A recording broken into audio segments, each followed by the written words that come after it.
You're ready. Kranti madam? I think she's there. Hello? Yes, Rahul. I'm Yeah, there. yeah. Okay. So we are okay, good to go, sir. Yeah. A very good morning and a warm welcome for the 8th day of our capacity building program, sponsored by Indian Council of Social Science Research, Western Regional Center, and in collaboration with Lala Lajpat Rai College of Commerce and Economics under the aegis of IQAC. After exploring and understanding the technical areas of a research proposal, now we shall take a deep dive into understanding the academic writing skills in research that adds finesse to a researcher's creativity and imagination in compiling his research paper, proposal, or thesis, enabling the reader to develop interest and cite one's research findings. To explore this area in research, we have an eminent resource person amidst us on this virtual dais, Dr. Dhrupadi Chattopadhyay, madam. I welcome you, ma'am, on this virtual dais and request Kranti madam, Kranti Uke madam, Assistant Professor, Department of Environmental Studies and member IQAC to introduce our resource person for today's technical session. Over to you, Kranti ma'am. Thank you. Thank you so much, Rahul. Good morning, everyone. It's my honor and privilege to introduce the resource person for this particular session under the 10-day capacity building program, sponsored by ICSSR WRC, organized by Department of Commerce, Lala Lajpat Rai College of Commerce and Economics, under the aegis of IQAC. Dr. Dhrupadi Chattopadhyay is an assistant professor at the Department of English, SNDT, Women's University, Mumbai. She has been trained in literary studies at Lady Shri Ram College, New Delhi, Jawaharlal Nehru University, New Delhi, and Ruprecht Karls Universität, Heidelberg, Germany. Her areas of interest are post-colonial studies, culture studies, digital humanities, and emerging literature. Madam is having a vast and enriching academic and professional experience. She is the assistant professor at the University Department of English, SNDT Women's University, Mumbai since March 2014. She has also worked as an assistant professor in the Department of Humanities and Management, Veer Mata Jijabai Technological Institute, Mumbai. She has worked as the member of Interdisciplinary Research Program at the Stipended Graduate Program for Transcultural Studies from December 2009 to November 2012. She has also worked as a book reviewer for the IIAS-ICAS publication series Universiteit Leiden, the Netherlands in July 2012. She is the member of the editorial team SNDT Women's University newsletter. She has worked as an ad hoc lecturer in content editing of Journal of School of Languages, JSN,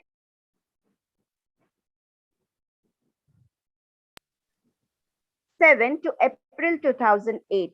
She has designed a course on translation studies for Jyoti Dalal School of Liberal Arts, NMIMS University, Mumbai. She is on the board of studies for the 3 autonomous colleges, that is Jai Hind College, Mumbai, VK Birla College of Arts, Science and Commerce, and MMP Shah Women's College. She is also the member of the editorial board for series Drama, Theatre, Performance, and Cultural Discourse in South Asia by Springer. She has published various research papers in the national endless, but considering the time limit given to me, I have cut it short. Kindly excuse me for that. We are really fortunate to have you, ma'am, as our resource person for today's session. Thank you so much for accepting our invitation and sparing your precious time to be with us today. I invite you to please take over and deliver your talk on developing academic writing skills in research. Over to you, ma'am. Thank you, Dr. Kranti, for such a kind introduction. And thank you, Dr. Shetty, for inviting me. I was mildly surprised because apparently we met in 2015 and he remembered me and he connected, and it was really, really nice to be invited to be at least talking virtually right now. So I'm going to make my presentation.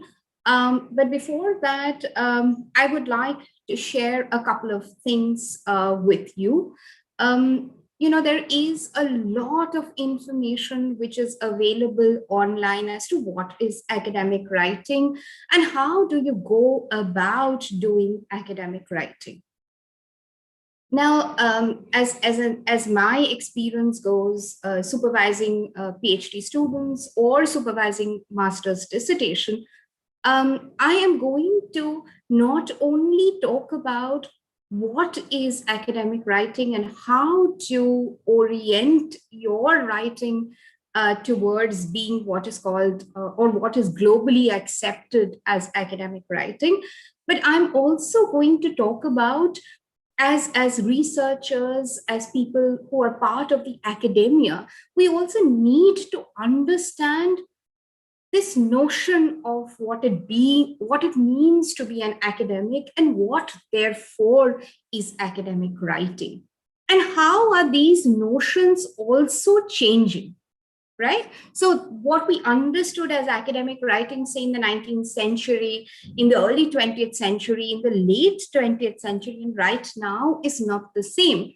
And what is the politics of this changing nature or notion of academic writing? So I'm going to talk about a little bit about that so that we can, as researchers, as people who are part of the academia, all of us, as I've gathered, and you've been part of this, lecture series, you've been hearing a number of talks, and now you're part of this large academic sort of enterprise, if I might put it that way. So we need to be a little bit self-reflexive and try to understand, which would probably place us better in terms of how we do academic writing, that why are we doing this sort of academic writing, what it means, what does it mean to participate in academia, and therefore adapt a language which is called academic, right? So this entire session, this entire, this larger, a very, very commendable effort on the part of the organizers to have this sort of capacity building program is about orienting us towards a kind of academia as we understand it. So I'm going to spend the first section talking about our relationship with this larger enterprise, as it were, right? And the shifting paradigms. And then I'm going to talk about or give you certain inputs, certain, ways of entering this sort of, hallowed paradigm, as it were, which we call academic writing, right? All of us are very scared of academic writing, as opposed to, if I ask you to read or write anything, right, you would probably do it instantly. But if I ask you to write an academic paper, that sort of, sets us back. And why is it so? Why is our participation in this sort of, enterprise, in this sort of program, it sort of unnerves us, right? What is this distance, as it were, between us and academic writing, between common practice and academic writing, right? So I'm going to talk about that, and I'm going to give you certain ways of entering it. So I'm going to share my screen. Please let me know if you can see my screen. If you can't, yes, ma'am. It is visible. Yeah. Okay. So I will begin with a very nice article that I read in the New Yorker in the year 2014. And that article has sort of stayed with me in terms of how I look at academic writing. Now, it comes from personal experience, and I'm sure all of you, have encountered this in some capacity or the other, right? You have, for example, this is an anecdote I love to share with everybody. Just after my 12th standard, my first entry into academia was my undergrad college. And the first assignment that I wrote, and I thought I wrote really well, right? All of us think we've given our best in terms of our exams, and it was an internal assessment. And I had a very entertaining, a very interesting professor correcting my paper.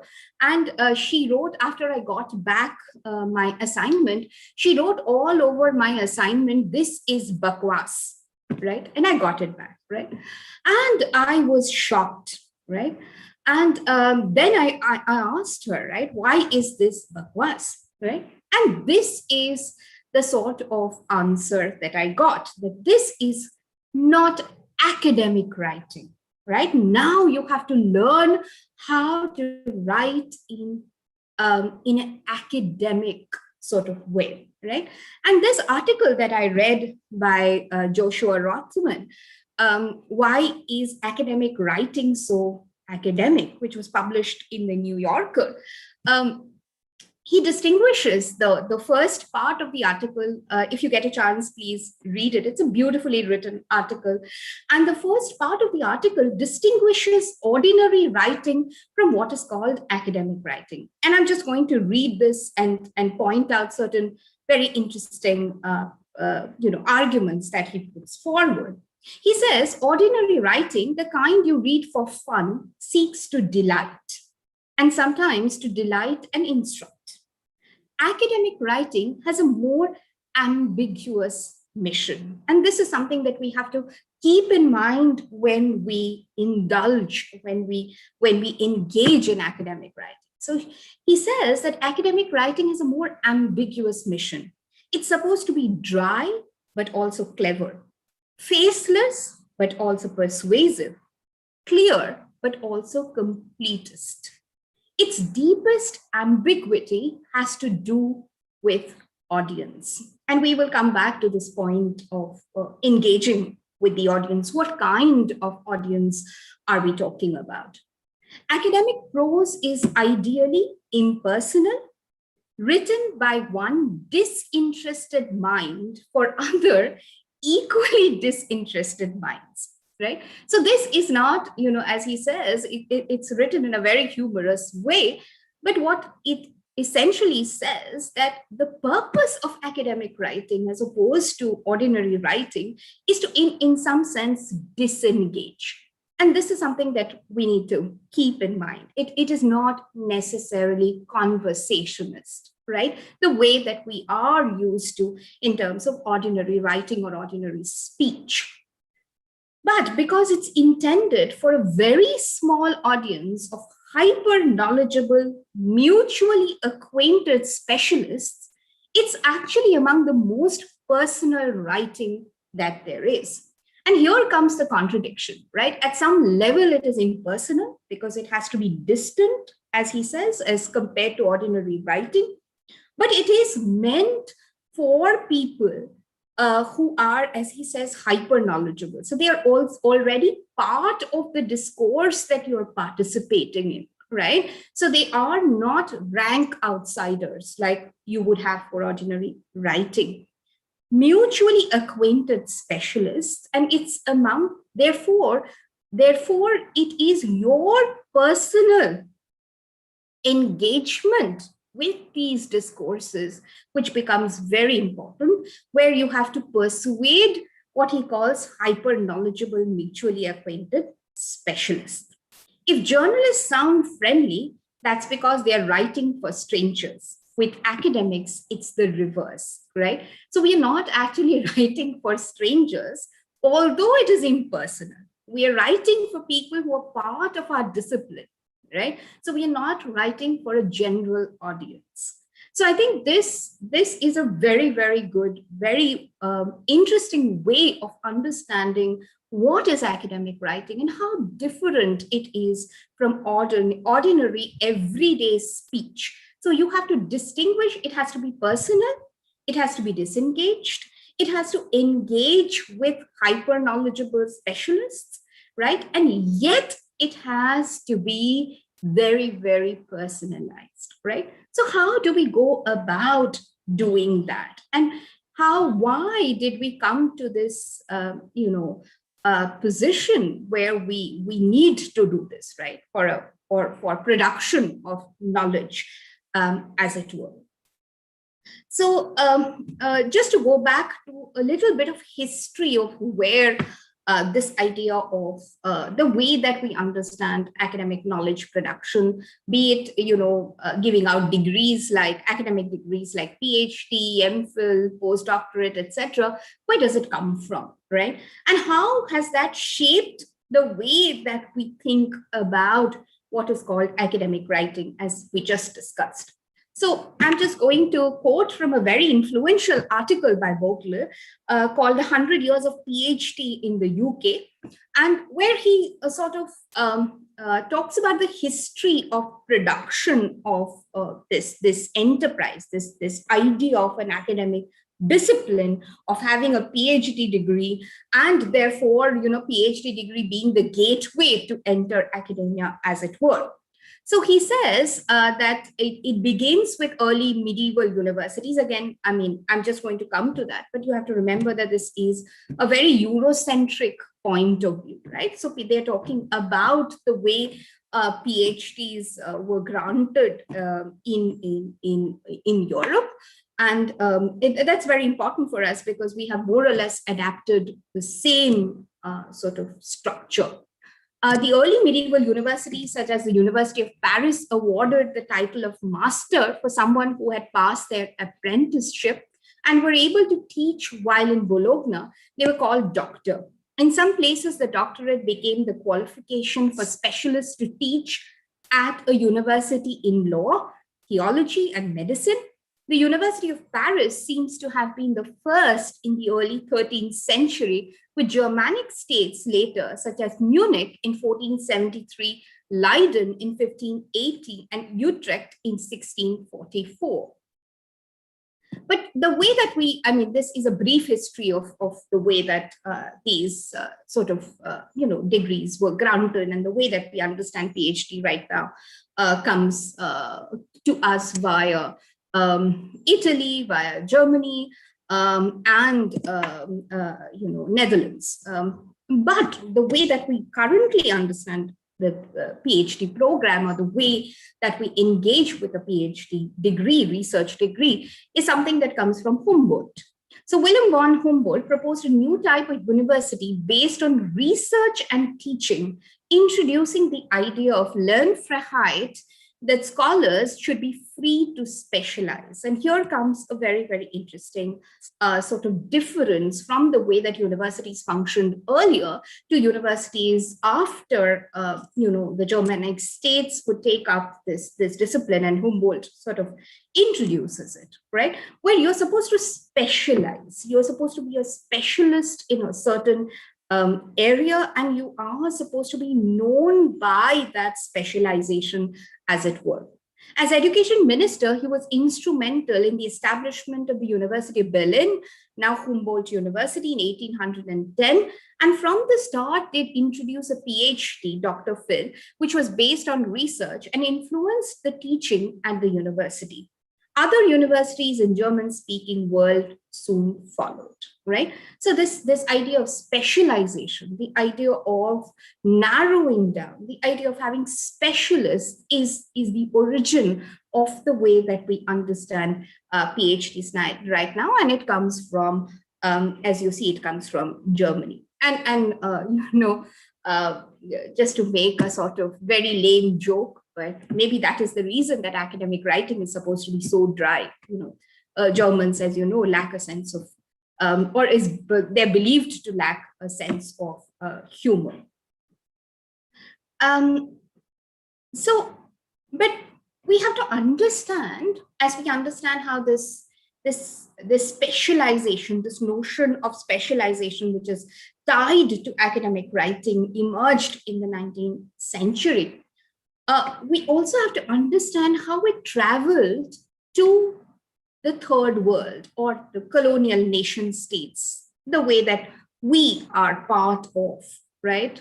The kind of education system that we have inherited, that we participate in, right? And that is kind of a little different from the way that it functioned in Europe.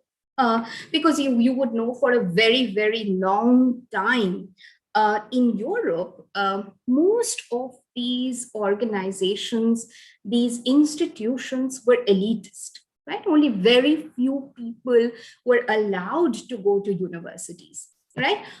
In fact, if you look at the statistics, you'll be surprised that actually India has many more people participating in higher education than some of the developed European countries, right?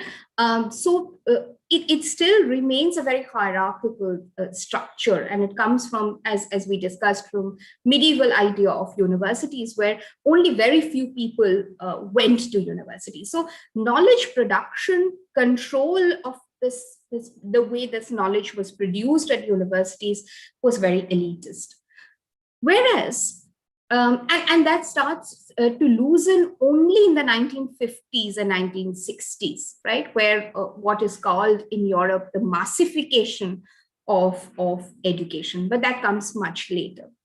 As opposed to that, when education or this education system comes to India in the 19th century, again, in India also you see a lot of elite, people from elite classes participating in this modern education system. But you also see what is called, what we just discussed as massification of education, right? So we were not necessarily studying the same things as people were in Europe, because the idea was to produce a class of people who were well versed with a certain kind of Western vocabulary, Western ways of engaging, Western ways of thinking, which Bernard Cohen has discussed in detail about how colonial knowledge was produced. So we were thinking, we were understanding, or these universities were there to orient us towards a kind of Western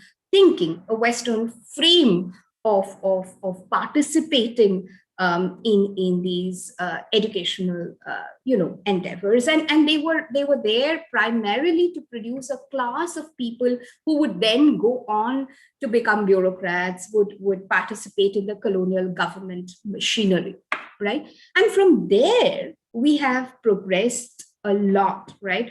We have our education system post independence, during Nehruvian socialism, and even later, has undergone a momentous change, although we have certain structures, similar structures that we have inherited from the British, and we continue to reproduce it. But still, a lot has changed in terms of how we engage with these disciplines, right? And we have taken various attempts. We have taken various measures to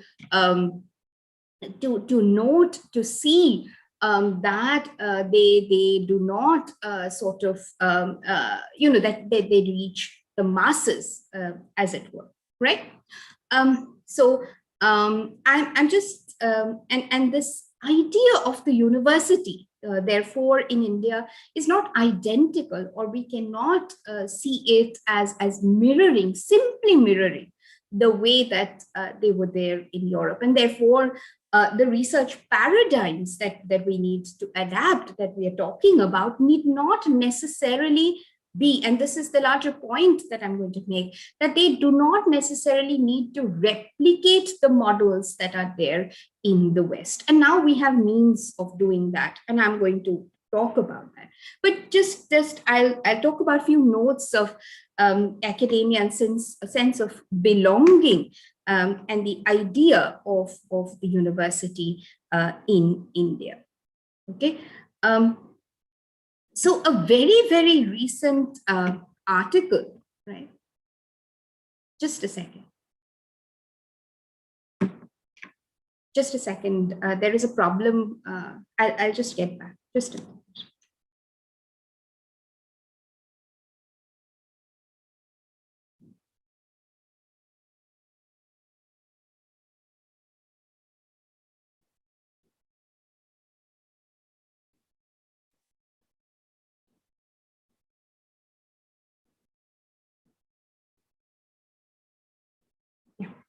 Sorry.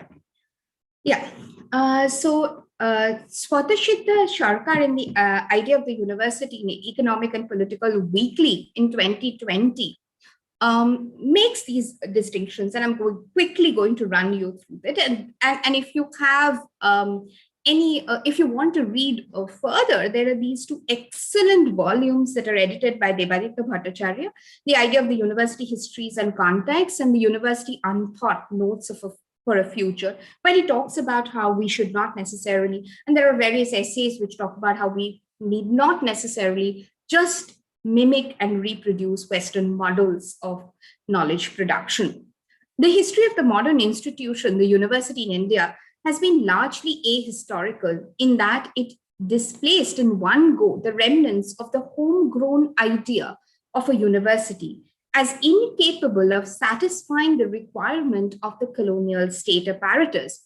While on the one hand, the fusion of teaching and research, as was the case in Humboldt University since 1810, or the secular liberal complex of a school of universal learning, studium generale, as Henry Newman visualized it, were never encouraged to grow in Indian universities.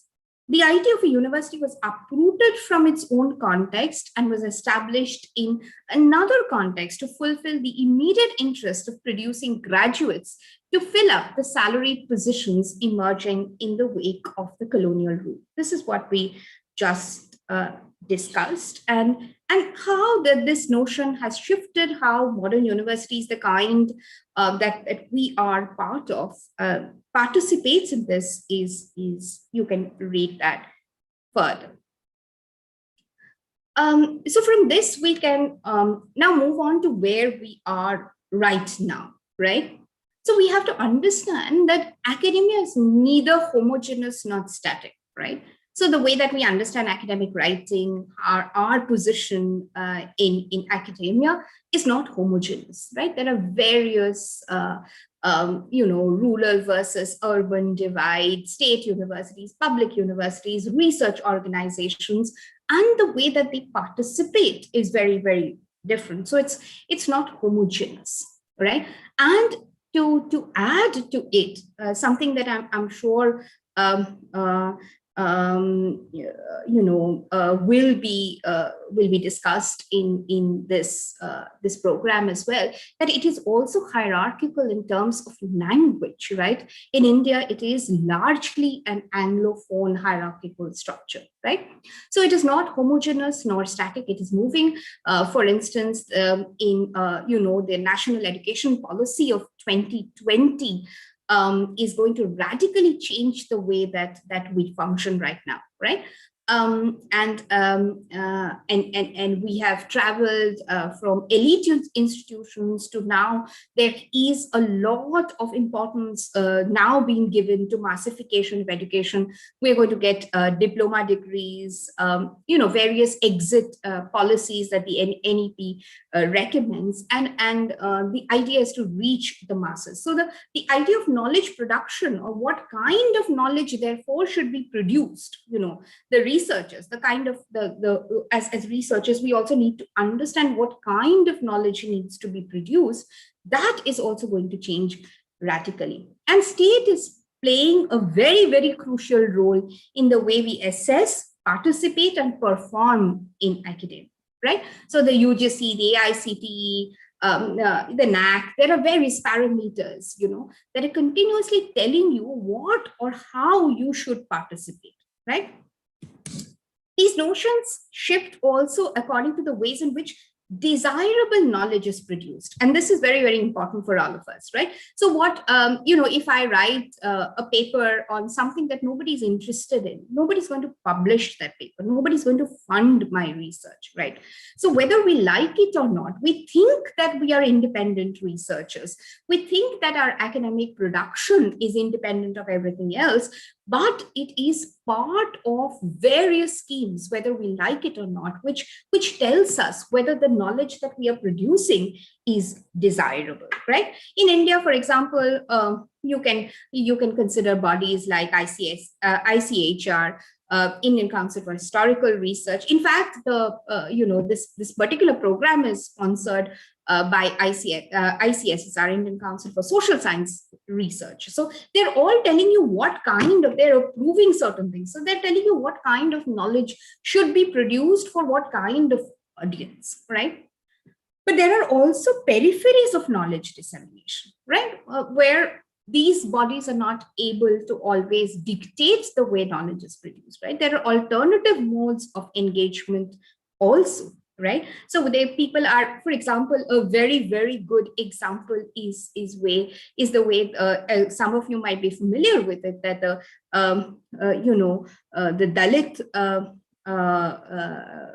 writers have been writing in this and have been part of this publishing house of phenomena, which is called Navayana, right? And they have been challenging the ways that traditional knowledge practices are carried out, and they are publishing their own kind of writing. And another very, very important thing in this entire idea, entire notion, an entire shift is something that we have to keep in mind as academic writers, is that it has shifted. The focus has shifted from the person who is writing it, right, to user-oriented and what is called readerly practices, right? So the focus has shifted from the person who is a user who is going to read your article, right? And it has shifted from the person who is writing it for his own pleasure, the kind that you see in 19th century, 20th century, a lot of philosophical discourses where it doesn't matter what kind of audience you're targeting. You're writing something, you're writing very, very wordy sort of drafts. You're not concerned. You're writing something, and now the kind of writing that we are talking about as academic writing has moved on from that, and it has become user-oriented, and what is called readerly practices have been introduced. So you have the power, the center of the location of power in terms of how knowledge is produced has shifted from us who are producers of knowledge to people who are consuming this knowledge. We are also consumers in some way, and therefore readerly practices, user-oriented readerly practices have become very, very important. Now, and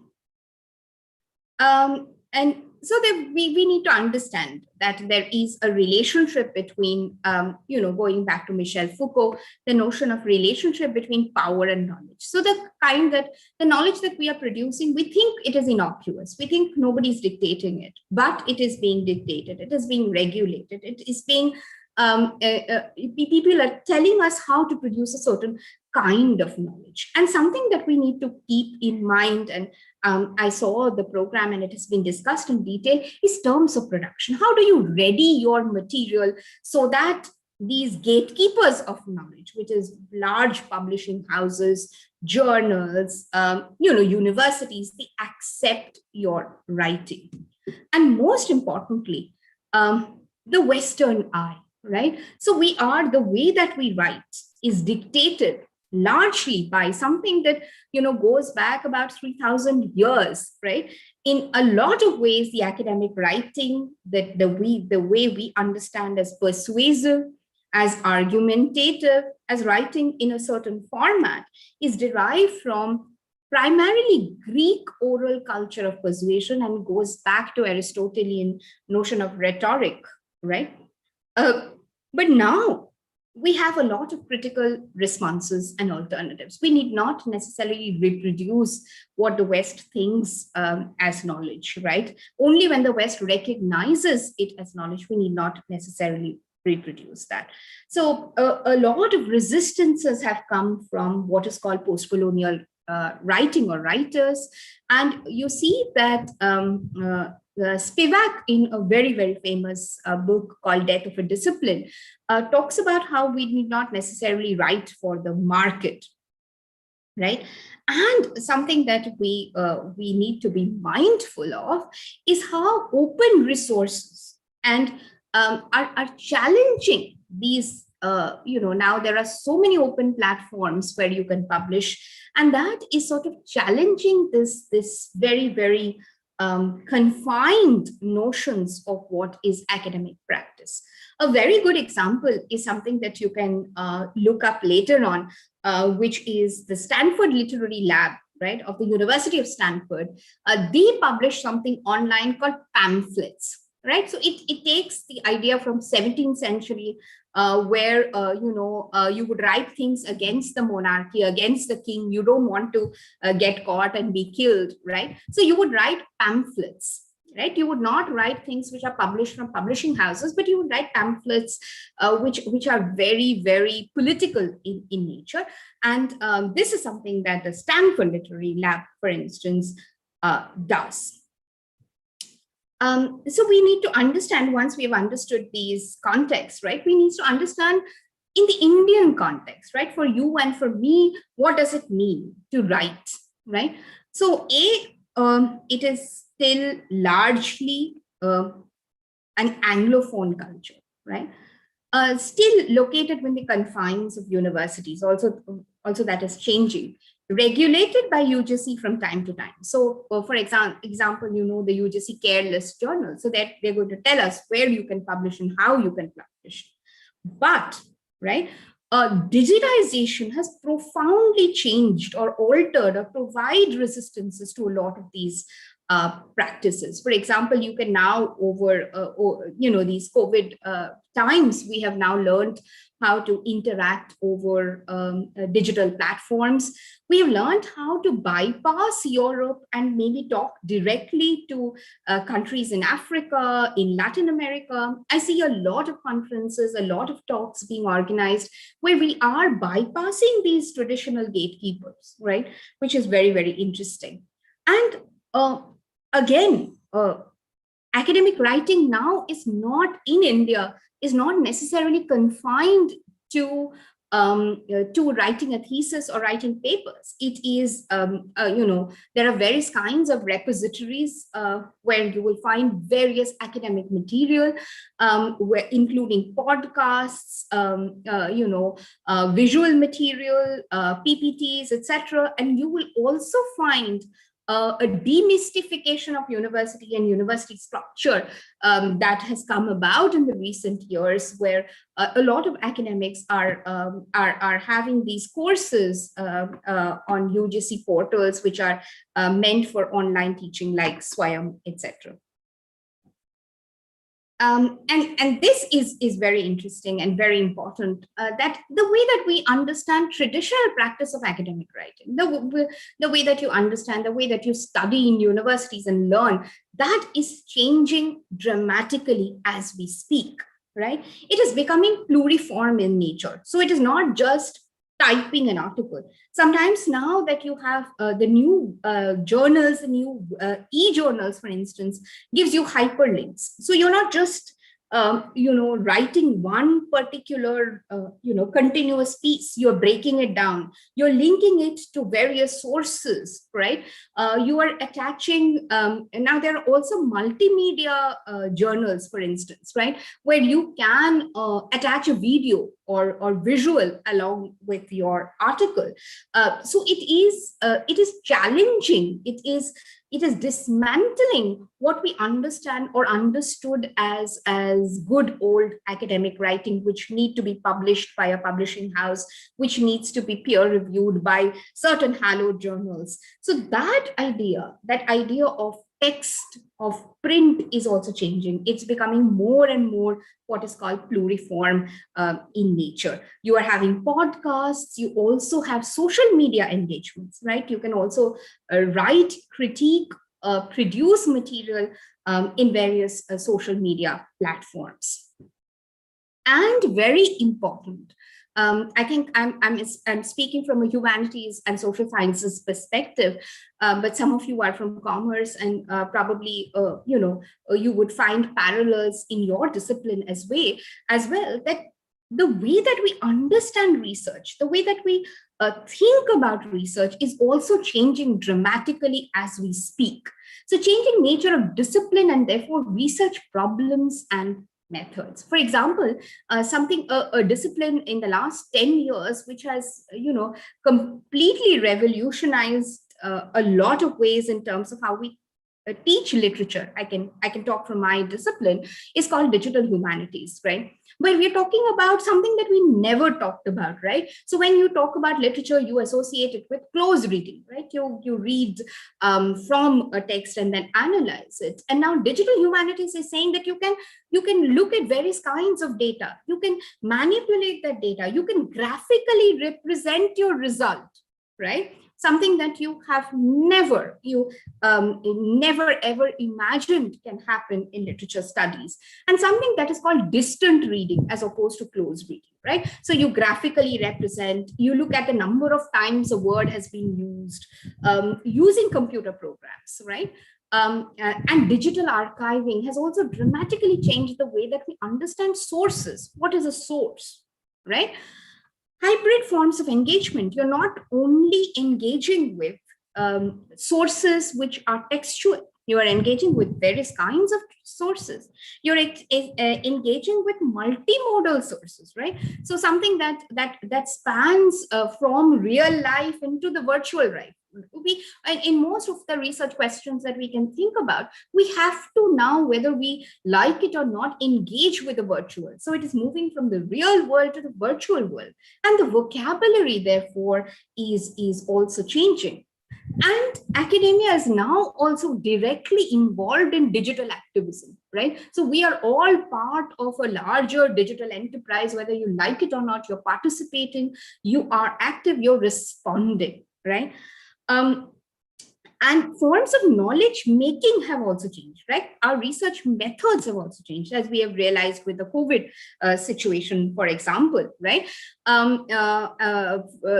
Taking an example from sociology, they've come up with something called digital ethnography. And it's very, very interesting. You can go to the University of Stanford website to look at how to do research remotely, like something that you never thought of, right? Ethnography was something that you went, you lived with somebody, you gathered data, and then sort of produced it, right?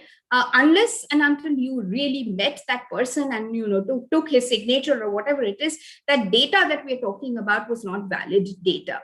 However, we have now come up with something called digital ethnography. So that is radically changing the way that we engage with academia. Now, the rules that we need to play with, right? Given that there are multiple ways of engaging with academic writing, some of the things that have remained more or less unchanged, right? Given all these, ways, these methods, right? It still has to be very clear whenever you're producing certain research, whether you're expressing it graphically, whether you're it is a visual representation, like there is a discipline called visual anthropology, for instance, right? It has to be focused on research problems. It has to be structured, right? It has to feature certain key arguments. And most importantly, it still needs to be formal in tone and style, right? So you cannot use everyday language for academic writing in whatever capacity, right? You can't say, for example, there is something that I notice in my students' writing very often, that they keep using the word basically, right? Because that is something that we use in everyday parlance when we talk in class, etc. But basically is something that has to be banished from academic writing altogether, because we are looking at complexity of a problem. And you cannot reduce that to basically, right? This is just an example of how we tend to take our conversational style to the way that we write. And everything that you write, everything that you mention, everything that you talk about has to be supported by evidence in whatever form it might be it a podcast, be it a digital material that you are developing as teaching aid, which is also, various kinds of teaching aid, which is also academic writing and is now recognized by the UGC, right? But it has to be supported by evidence. But please note that each discipline comes with its own set of writing conventions, formats, vocabulary, and intellectual boundaries. What you can do, what you can't do when you write, right? And that will sort of differ from discipline to discipline, right? For example, a very good example of a usage of vocabulary that means completely different things in different disciplines is here, vocabulary implies conveyed agreed meaning about complex ideas or concepts for a group of scholarly experts, right? So what I mean by something is going to be very different for what you mean by the same thing in your discipline. So it's very important that you understand the writing conventions of your discipline. A very good example is the use of active and passive voice. Right? In a lot of disciplines like humanities, active voice is encouraged, right? And passive voice is not encouraged. But in disciplines where the action is more important than the doer, the person who's enacting it, the passive voice is used, right? In disciplines like medicine, in disciplines like law, for instance, passive voice is something which is encouraged. So it depends on the kind of writing conventions of your discipline, the kind of format of writing, right? For example, in social sciences, methodology is very important, right? A lot of importance is given to the way that you sample data, that you collect data, the way that you organize this data, etc. But in humanities, for example, since a lot of our methods are basically textual critical reading, very little importance is given to methodology per se in terms of how we write a paper. So it's important to write according to the conventions, and it's important to use the vocabulary of your discipline. Now, coming back to the audience, it's very important because, it goes back to the first slide that I was talking about, right? If you remember that the difference between largely ordinary writing and academic writing has to do with the audience. Whom are we engaging with? Whom are we talking about, right? They're not strangers. They're not everybody. They're part of your discipline, right? And that sort of regulates the way that you write. Right? So different kinds of audience depending on the kind of academic writing, right? And even within that, it will differ according to the kind of writing, academic writing that you are engaged in, right? Writing for a research degree, a PhD, this is something that you will hear very often, that a PhD thesis is very different from writing a book, right? Precisely for this purpose, because a PhD degree is there to demonstrate your mastery, as we discussed coming from Humboldt, right? So to discuss, to establish a mastery over a certain discipline. So there is, for the lack of a better word, there you have to show off a little bit of what you know, what others might not know. So it's important that you have as many references as possible, and sort of establish your mastery over a certain discipline, and which is very different from writing a book, because a book will target, and the research degree is the research paper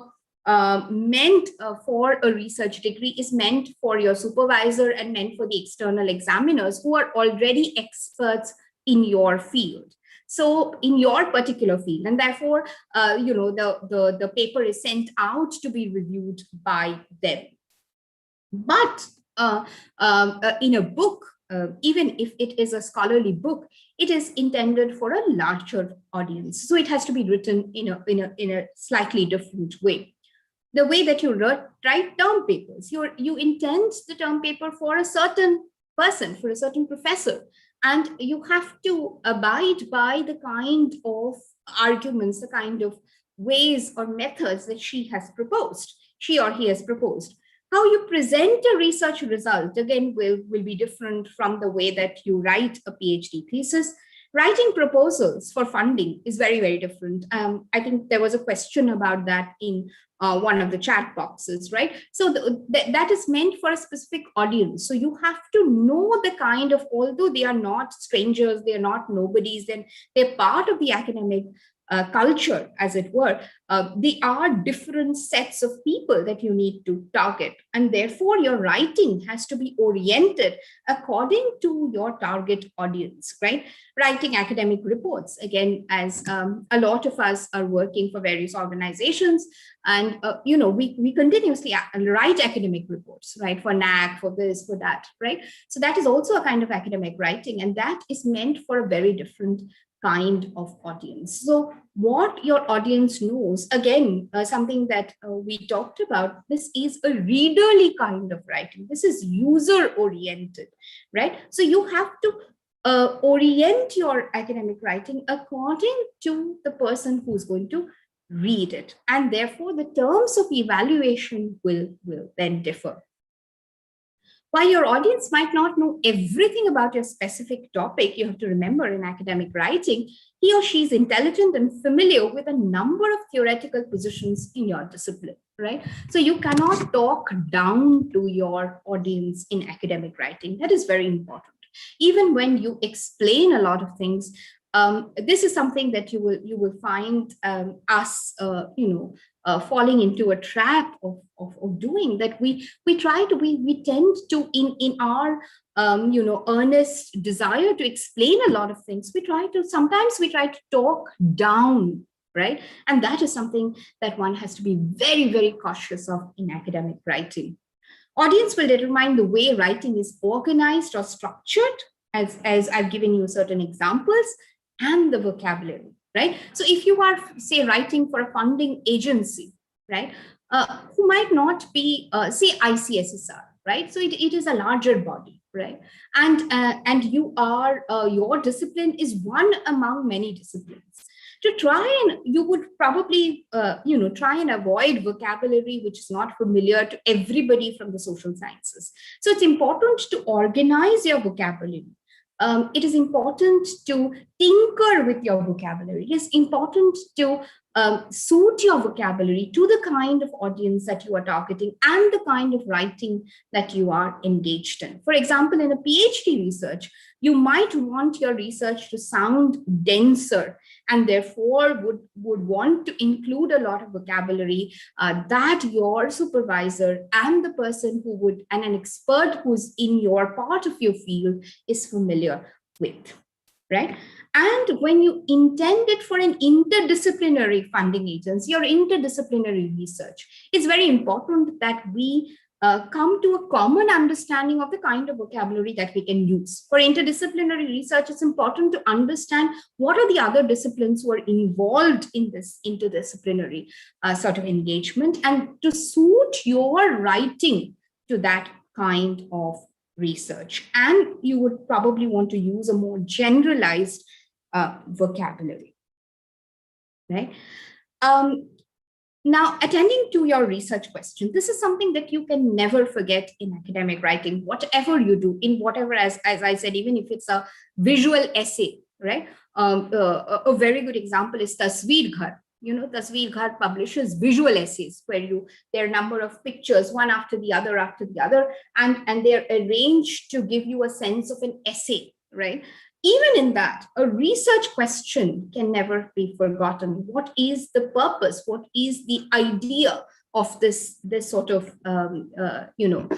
practice that you are engaged in? It has to be thesis-driven writing, right? You can never forget that you are writing a thesis. You are trying to drive home a point. You're trying to be persuasive. right? You're posing a research problem and leading the audience towards findings, the research findings. This is something that you can never forget in academic writing.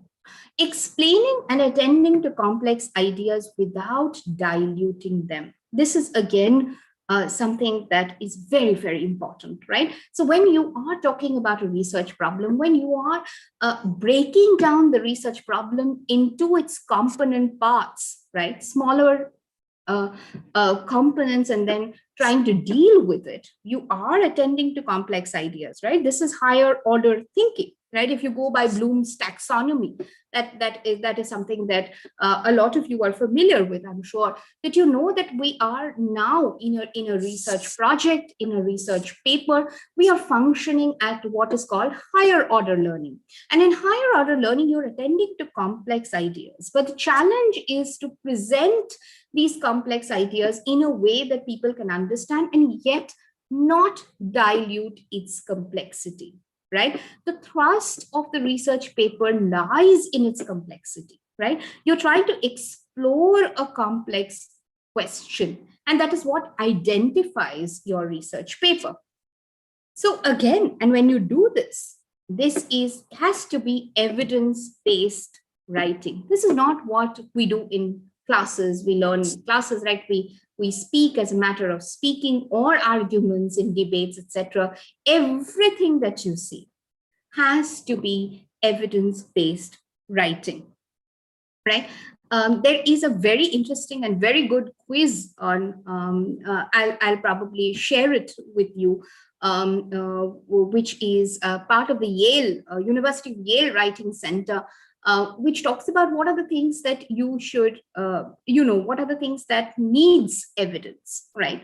Even in manner of speaking, we think that this does not need to be supported, right? Because we think that these are universal statements, which are not, right? Academia teaches us to challenge things which might be in common parlance taken as universalizing.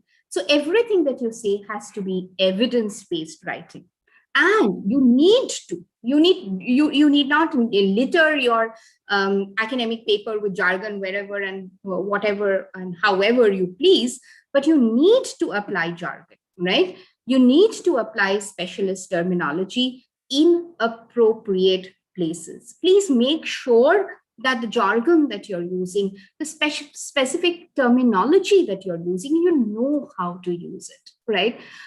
University of York has a very, very good, writing center, which tells you how to test whether you know a certain jargon or specialist terminology before using it. And you need to understand that language is a very complex, we are functioning within certain parameters of language and meaning making, right? We cannot avoid it, right? However much we might try, we cannot avoid it. And it's very important that language can be used in completely different ways, right? One sentence, the way that you position the same sentence in a paragraph, for instance, can completely change the meaning of the paragraph, depending on where you place the sentence.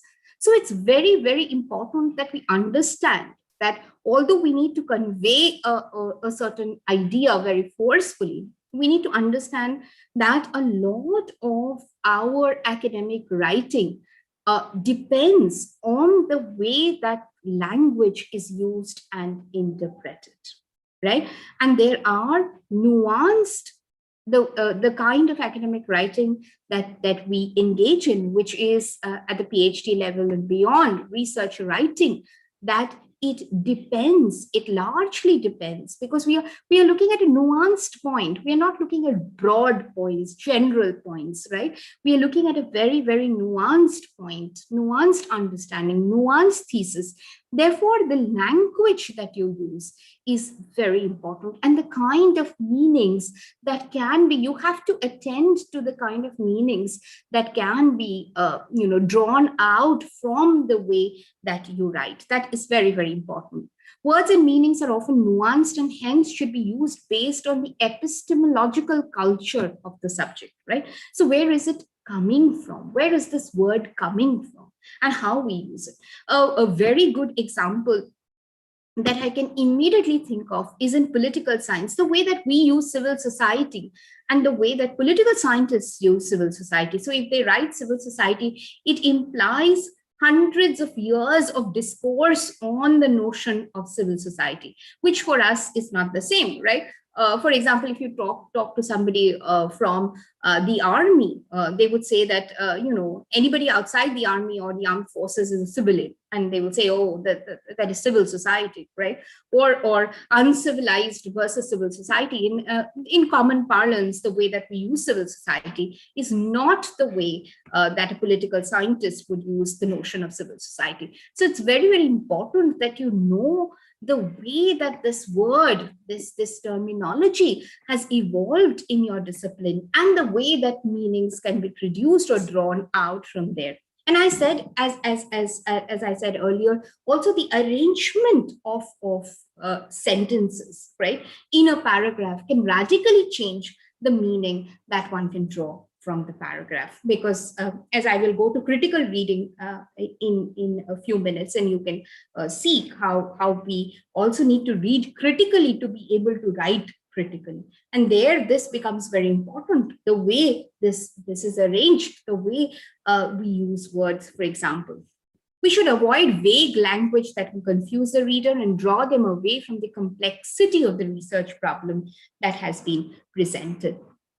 And in this case, something that we tend to do very often, again, something that is related to ordinary writing, emailing, texting, etc. We use very judgmental and very vague language that we have to avoid at all costs, like huge, very, nice, good, bad. These are things that we have to absolutely avoid in academic writing. They mean nothing, right?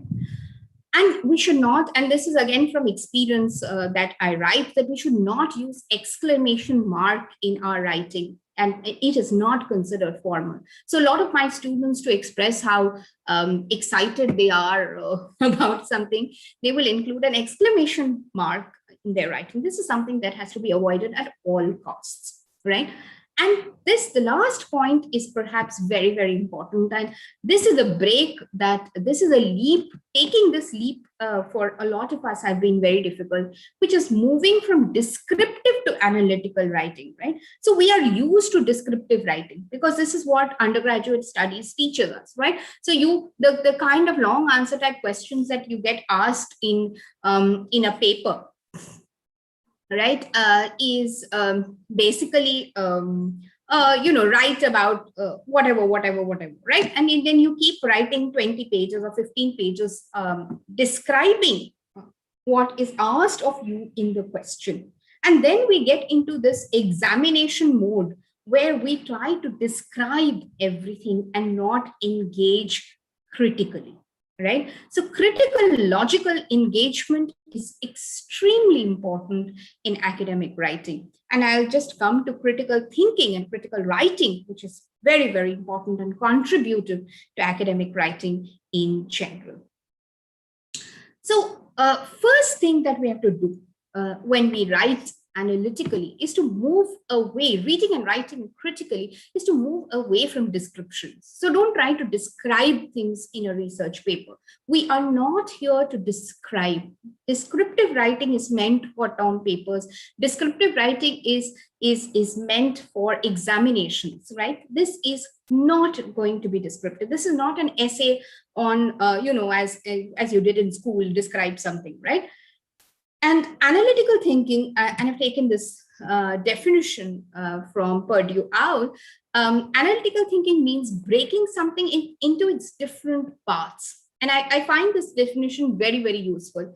If you can just focus on this, it's very useful in terms of how we need to read to be able to write in a critical fashion. Analytical thinking means breaking something into its different parts. So you have to you have to look at its components, seeing similarities, differences between facts and ideas, and looking for patterns and trends, and or identifying real examples of an abstract principle, right? So you do all these things when you do analytical reading. And that is very important when you're reading something, and therefore when you're writing something, your writing also has to reflect all these things. Critical reading or writing would mean we constantly probe about the text and that we are commenting on, right? So we do not take anything for granted, right? That is very, very important in research and critical thinking, critical writing, and critical reading, that you do not take anything for granted, any generalization, any idea that we think. We need to probe, we need to question. We cannot take any argument that is provided to us at its face value, right? The kind that we did in school. For example, you were told that the textbooks are prescriptive, right? So you look at the textbook and you try to reproduce what is there in the textbook in your answer script. But this is something we have to unlearn, right? We cannot take anything as given. We need to probe, and that is one of the basic ideas of critical thinking and therefore critical writing. There are some pointers, for example, some questions you can ask while you read a text critically. What are the assumptions in the text? Do they seem well evidenced? What are the assumptions? Do they corroborate with the kind of evidence that is provided? What is lacking in the text, right? This is something that you have to continuously sort of agitate your mind. What is lacking in the text? What is there? What is evident? Yet what is lacking? What are the lacuna? What are the gaps that exist in the kind of material that you provided? How can this be worked differently? How can you work it differently? What are the other points of view of the same argument, right? Are there any logical errors and gaps, right? And this also has to be reflected in your writing. You need to fill these ideas, take these ideas, fill these ideas when you write. There are certain basic problems that I have noted, I've gathered on problems with academic writing. We often tend to be vague and nebulous. We go round and round. We are very often opaque, right? We use excessive or inappropriate language, terminology which is specific to the discipline. Just because we know some jargon, we try to put it, and and we try to write very long, complicated sentences which are opaque, which don't mean anything. Which we use informal tone, like everyday speech, or the ones used nowadays. This is a huge problem that a lot of you must have seen with your students, that they tend to use the same language that they use for email, texting, messaging, for everything, that they write, right? Overabundance of personal nouns. This is also something that we do very often, tend to do, put ourselves or people into the academic text, as it were. So we have to avoid using too much of personal nouns, and over-reliance on personal experience, right? So personal experience is important in certain disciplines like ethnography, but you cannot put your personal experience, you cannot continuously interrupt your academic writing with your personal experience, unless it is ethnography, as I said, where the researcher, the position of the researcher is equally important as the sort of participants that he or she is sort of talking about. And writing tends to, as I said, and I keep reminding you this, that writing tends to describe rather than analyze. And it is filled with generalizations, right? Somehow the way that we have been trained in school to write, this is something that I've seen my students sort of carry over to their MA and to their PhDs, that we like to begin an academic paper with generalization, right? Everybody in Bombay everybody in Mumbai tends to eat vada pav, right? So let us talk about the economics of vada pav based on the fact that everybody likes to eat vada pav, right? So you begin with a generalization. We like to begin with generalizations. We like to talk in generalizations. Again, this is a very us sort of phenomena, which has to be taken into account when we write academic papers, that we have to avoid generalizations at all costs, right? Applying your idea to everything, making it appearing universal, right? So you take a small example and you say, oh, this is how everything works, right? So please do not generalize. Please do not generalize. While communication is the key, now you're focusing, we're moving away from, always being writing in Queen's English, for instance. We have moved away from that for the past 20 odd years, right? But where communication is the key, but yet you have to avoid making obvious grammatical and syntactical errors, right? That are often jarring. Right? You cannot miss, right? Please try to work through your sentences. Please try to proofread them before you send it to a journal, because obvious grammatical and syntactical errors have to be avoided. And you have to use a uniform citation style, right? Some of you begin with one citation style and then sort of innovate. Some of you innovate, you will write in your own citation style. Then you move from one citation style to another. So please be certain that you are using a singular citation style, right? This is something that I use myself. So I'm going to run you through how to create an outline for your paper.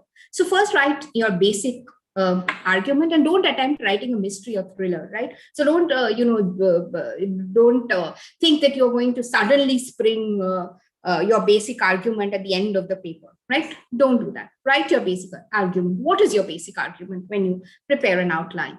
Introduction, right? How is this introduction organized? How are you going to organize? How are you going to introduce the topic? What kind of background are you going to provide? How does it relate to your basic argument? Provide a route map for the paper, right? So introduction will provide a route map for the paper. So please break it down. How is it going to progress? Literature review leading to research gaps. What kind of the literature review that you do not include everything that you have read just because you have read it, but try to streamline it in your outline to what kind of literature review will lead you to the research gap, right? In the body, write down the evidences in support of your thesis. Explain how these prove your point, one leading to another. So it has to be related, cogent, right? Evaluate whether these arguments and evidences support your thesis, right? So try to see whether these evidences support your thesis, right? If possible, break it down into paragraphs with their key arguments. If you have the time, you have a mind map, then break it down into paragraphs with key arguments. Conclusion, do not summarize your arguments or repeat the key argument. Conclusion is not, your introduction in passive voice. You have to conclude. Do not keep repeating what you have already said. Conclusion is to draw out the inferences that you have talked about. See how these arguments lead to a more interesting perspective. And what have you achieved? What have you achieved? What did you start from and what have you achieved? Outline the limitations of your research if possible in your conclusion. And conclusion should not be more than 10% of your essay. So it's important that we cite, right? So you know that we talked about it, that German academia is where in 19th century talked about academic writing the way that we understand. So don't cite just because the Germans told us so, right? The Chicago Manual specifies that the primary criterion of any source citation is sufficient information either to lead readers directly to the sources consulted. So the idea is to we cite because it is important to place our material, our research material in the context of a larger body of work, right? And it is to place yourself vis-a-vis the larger body of work that exists, and also give an opportunity for somebody who is reading your essay to be able to refer to and therefore engage with your work critically if he or she wants to follow your arguments and read further. And I find this very, very useful, and therefore I have quoted this. Sebastian Kircher and Philip Zumstein in Citation Styles, History, Practice, Future highlight 8 reasons for citation, which is very important when you think about how citation functions in a paper. For empirical confirmation, for persuasion, right? You need to convince people that you've read enough, right? Invoking an authority, you need to say that, okay, I've based my research based on all these things that I have read. To attribute directly quoted text, to acknowledge intellectual depth, to set up a contrast or foil to the author's own argument, right? So you can place yourself, as I said, vis-a-vis existing arguments in your field, and to establish the credibility of the author, right? So you need to appear credible. So you need to cite these sources as a guide for future reading, and also to make parallel conversations possible, which is very interesting. So a paper as tangential commentary. So a paper need not just be, the main thesis argument is important, but you can also have parallel conversations. You can have, you have cited something. You can also ask them to think about certain counter arguments that you could not be included in the larger body of work. But you want the audience to know that these possibilities are there. So therefore, endnotes, footnotes are very, very important, right? And this is, I think I'm running out of time, so you can follow any citation styles. And these are the basic information that is required for citation. And there are the citation styles will depend again on the discipline that you are from. So ethics in academic writing, some major concerns include plagiarism, and you can definitely go through a plagiarism check if you're unsure about what kind of material you have used. You do not completely acknowledge material. You do not protect the integrity of the sources. It is especially true of political science, of economics, of sociology, where you're actually dealing with people and the kind of sensitive information. So it's important that what can you use, what you can't use, what is copyrighted. These are very important. And inclusion and respect for diversity. So we are that is very important, the kind of language that you use. You have to be very careful about using, for instance, when you're talking about various marginal locations, and you cannot look, as I said, that you cannot, you have to tread a very, very careful ground when you are talking about people from the margins of various kinds of class, of gender, of race, of caste, of location. It's very, very important that you're very, very sensitive and respectful of diversity, right? So this is extremely important. And another very important thing in academic writing right now is gender neutral language. Do not use he for everything, or man for everything, right? Be very careful about the language that you use. And again, this is to remind you that there are types and levels of, writing center sources, Google Translate, proofreading or editing services. See what kind of participation you would like, right? Not a complete intervention as it were. And definitely maintain your academic integrity. This is, again, something that I would quickly run you through. So how should you evaluate your academic writing once you have written it, right? Check whether the piece conforms to the format that you're required to present in, what kind of format you have to present in, whether this research problem has been stated clearly and established through a thorough argument-oriented literature review. Your paper addresses the reader and outlines the importance of the study and situates it within a larger body of work. Your paper provides adequate and relevant evidence to support your arguments, right? Your arguments have also been framed keeping in mind pertinent counter examples. This is very important when you re-evaluate, when you see, right? And exhibits critical thinking. It should not be descriptive. You should also avoid repetitive sentences and choppy ones, right?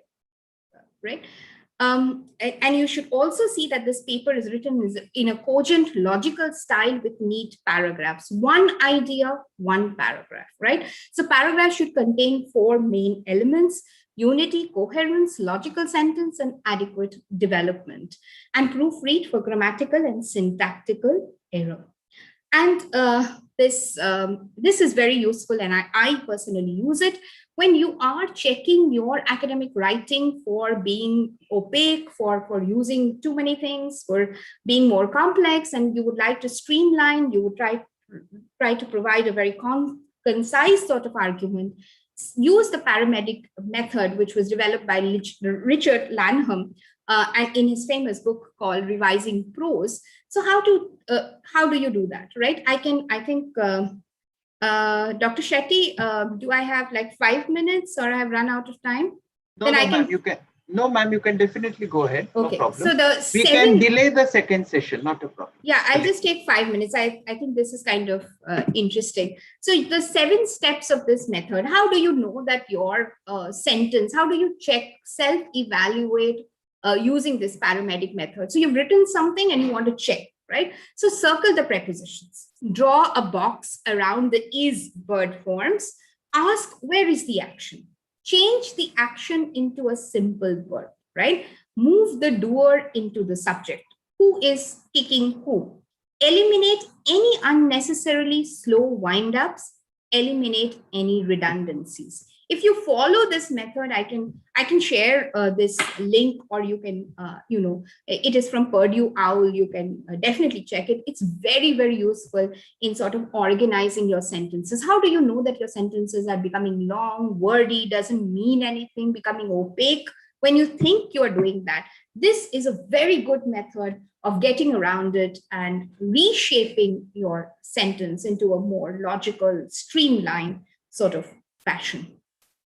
And this is a question I would like to ask. We would like to think about it, right? So is academic writing, this is a skill development sort of program. So is academic writing a skill, right? Skill is defined by the Cambridge Dictionary as an ability to do an activity or job well, especially because you have practiced it. So with practice, can we, for example, understand the difference between editing and revision? Editing is just a little bit, right?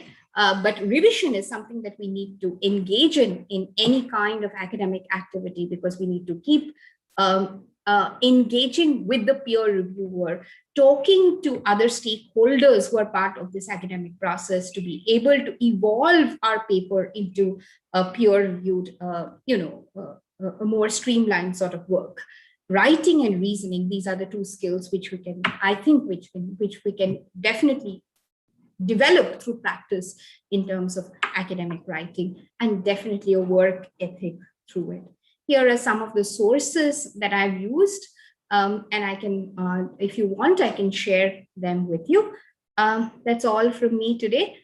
Thank you. If you have any questions, I would be very happy to answer. And I'm sorry I couldn't sort of organize my talk into a more streamlined fashion, because I think I ran out of time.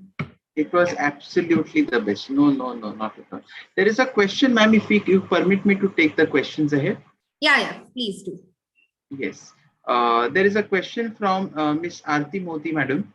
Ma'am, critical writing can be subjective and may not be agreeable to all. Is it okay to use words like in the author's view throughout if presenting a descriptive view? Yes, definitely.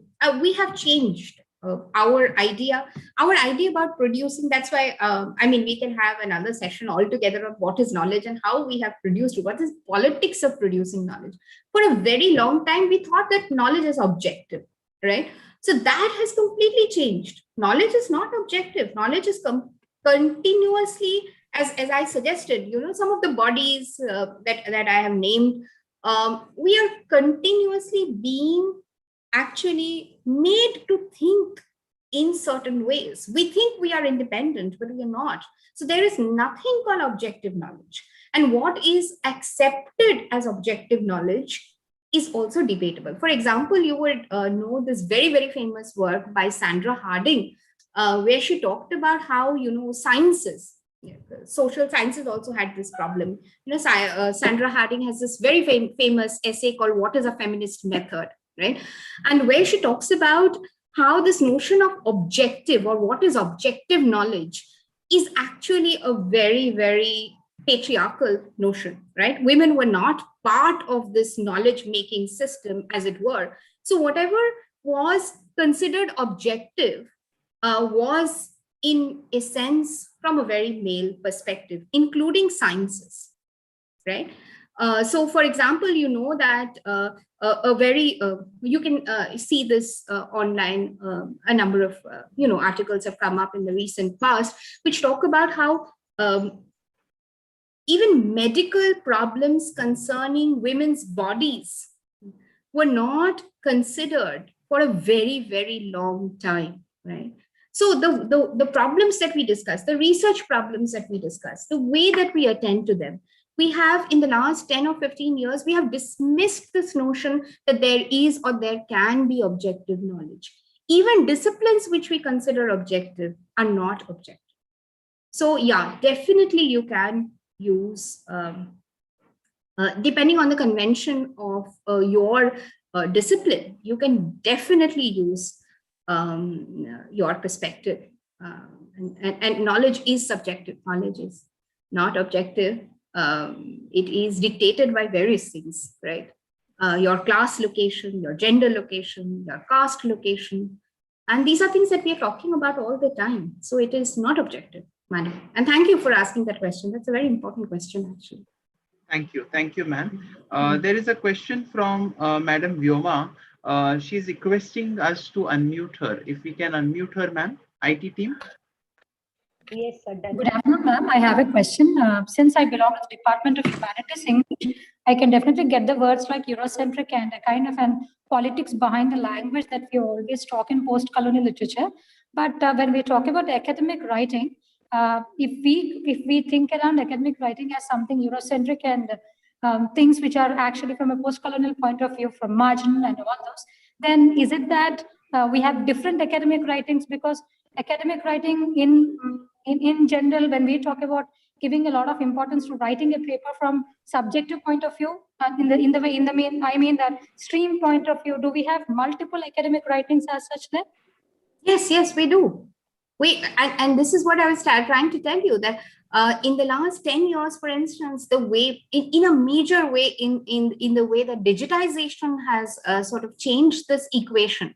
Because if you, the question you're asking is very important, because in the last, say 20 years back, there were only sort of 10 journals that were considered or deemed important. And most of them came from Europe or the US, right? And only if you published, only certain people could publish, only certain perspectives were sort of accepted, right?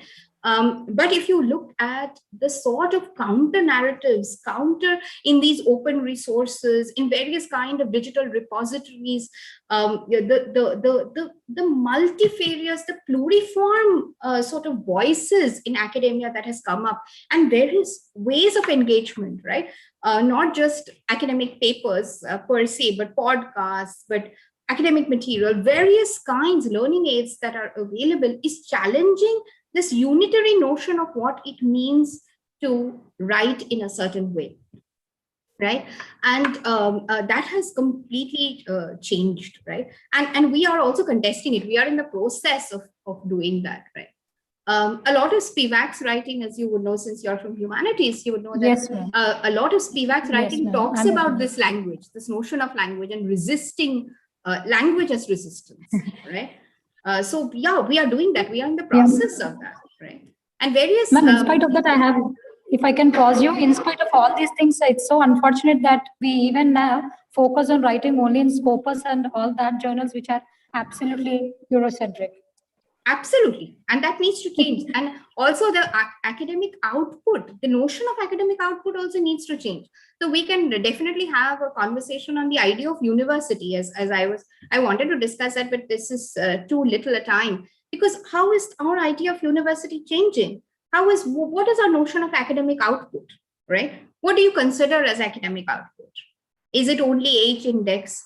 Probably what if my idea is so outright unconventional that it would probably make sense 20 years later. So that, I mean, nobody therefore will read it in whatever H index or citation or whatever.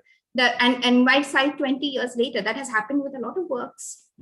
So that does that mean that my work is worthless? What kind of academic, as I was talking about, it is also, you have to be a little self-reflexive and little forgiving to yourself also, that what is the kind of academic knowledge that we are producing? Only knowledge that, as you rightly said, which is considered as I was talking about, which is desirable knowledge, because only certain people will continuously tell you what is desirable knowledge.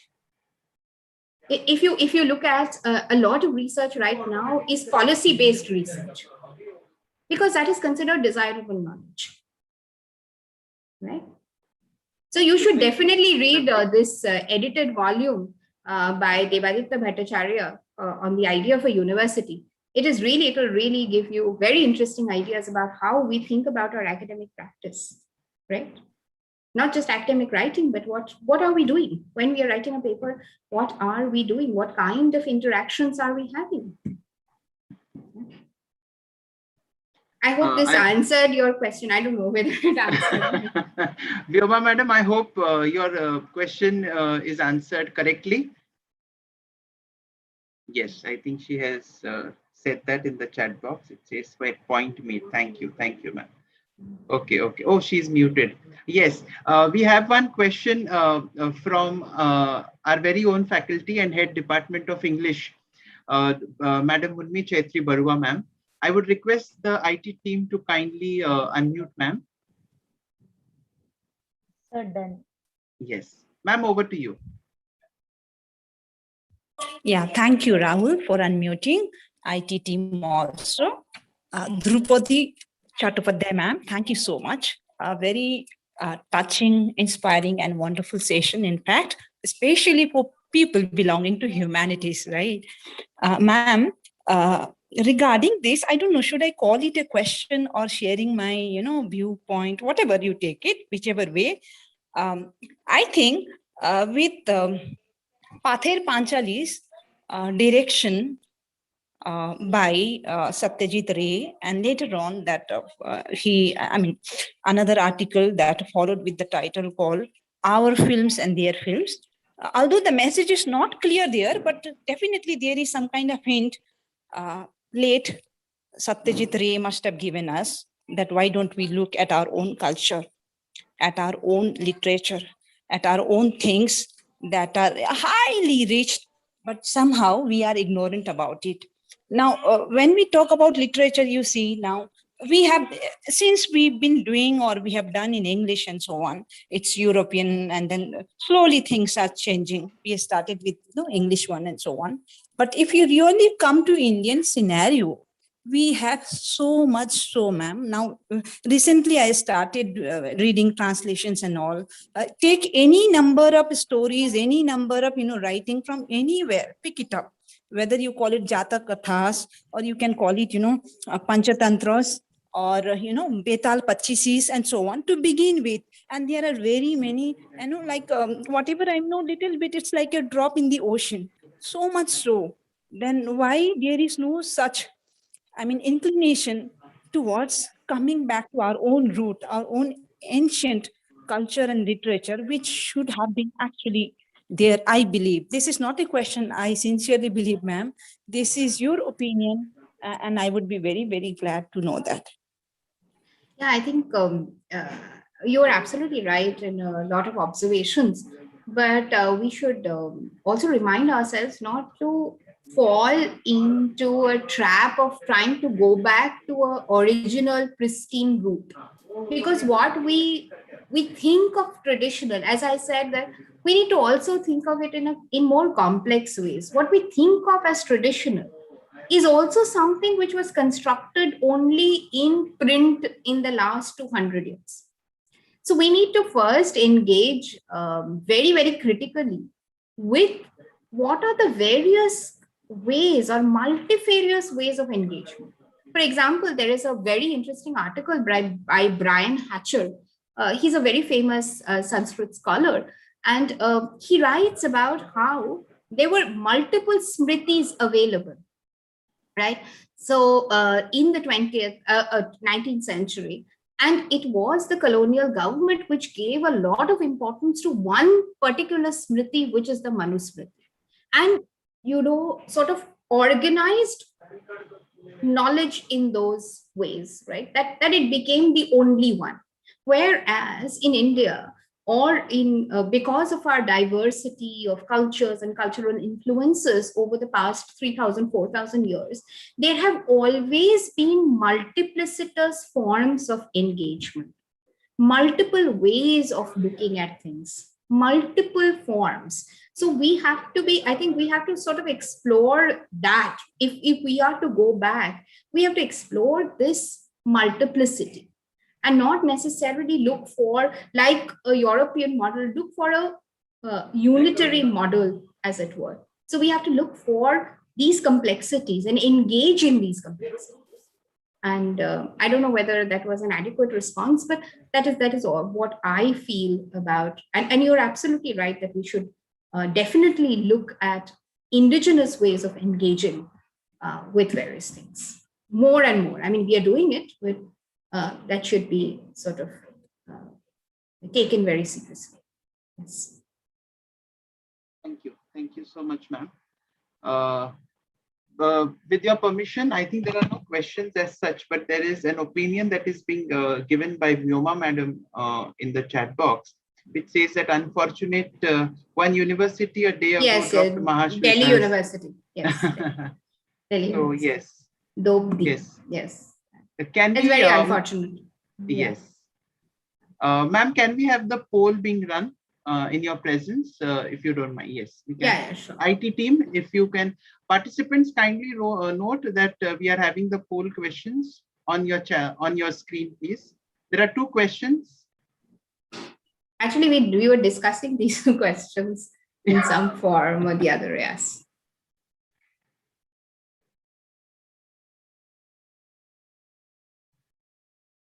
I request all the participants to kindly give your answers.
Subrat sir, I'm not understanding your question. Numerical studies in terms of what?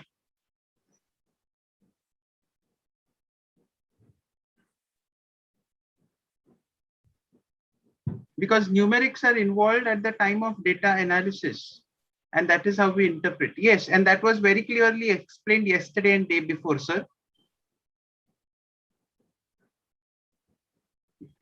Yeah.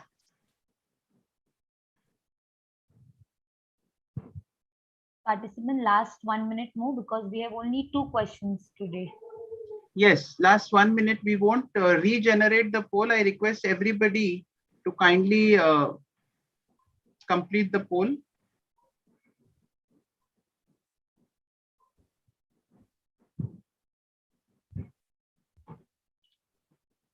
Those who are done with the poll, they can go for feedback form. I have shared in the chat box.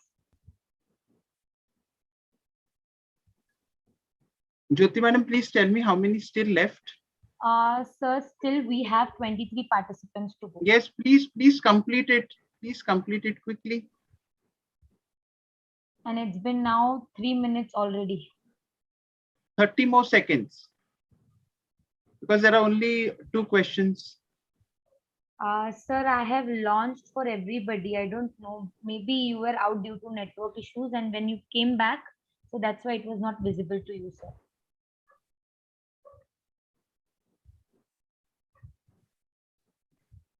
30 seconds more, and then I'm ending the poll.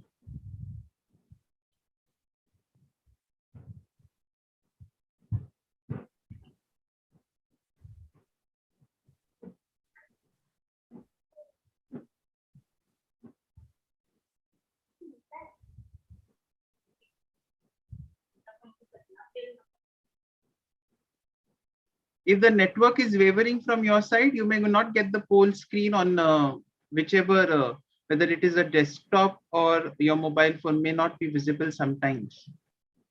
Sir, shall we now end the poll because it's Yeah, already 4 minutes? yes. I think Dhrupadi madam can, you can share the results with ma'am so that ma'am can Yeah, tell I can us the see. answers. Yeah, I can see it. But I think we have already sort of discussed this, and these are open questions, and we need to, rather than take these polls, I just wanted you to think about it and, reflect on what kind of, I mean, as we engage in academic writing, you probably get a lot of how to do academic writing, but we also have to be a little self-reflexive, try to position ourselves vis-a-vis, the larger academic practice, academic culture, as it were.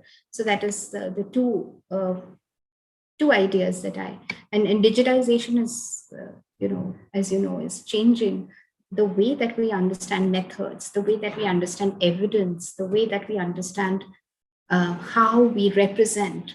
There is a lot of material now available, right? How do we, for the 20 years back, before the entry of digital media, we had only very limited resources and tried to interpret based on textual sources. Now we have these multimodal sort of engagement, and we need to now rethink our academic. We are in the process of rethinking our academic practice based on that, and academic language based on that. So I think I would just leave you with these ideas to think about. And if you want some of these links, I can share it with Dr. Shetty, and he can sort of share it with you. Very good material is available as to how to self-evaluate, check, etc., etc. And I think I leave you with. Thank you, ma'am. I would request Ms. Jyoti Singh, Assistant Professor, Department of Foundation Course, to kindly propose the formal vote of thanks for this technical session. Over to you, Jyoti madam. Thank you so much, sir. Sir, I'm audible? Yes. Okay.